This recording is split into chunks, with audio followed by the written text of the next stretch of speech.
San Francisco থেকে কলকাতা হয়ে মুম্বাইগামী air ইন্ডিয়ার AI-180 বিমান ফের যান্ত্রিক ত্রুটির কবলে পড়ে কলকাতা বিমানবন্দরে আটকে পড়েছে।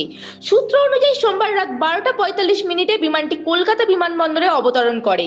তখনই বিমানের বাঁ দিকের ইঞ্জিনে একটি প্রযুক্তিগত ত্রুটি লক্ষ্য করা যায়। নিয়ম অনুযায়ী রাত 2টায় মুম্বাইয়ের উদ্দেশ্যে পুনরায় উড়ে যাওয়ার কথা ছিল বিমানটির, তবে ইঞ্জিনের সমস্যা সমাধান না হওয়া পর্যন্ত সেই পরিকল্পনা বাতিল করা হয়।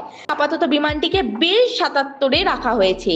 বিমানের সমস্ত যাত্রীদের বিমান থেকে নামিয়ে কলকাতা বিমানবন্দরের লাউঞ্জে বসিয়ে রাখা হয়েছে। তাদের খাবার ও অন্যান্য প্রয়োজনীয় ব্যবস্থা করার দায়িত্ব রয়েছে এয়ার ইন্ডিয়া। যাত্রীদের মধ্যে অনেকেই সামাজিক মাধ্যমে ক্ষোভ প্রকাশ করেছেন দেরি নিয়ে।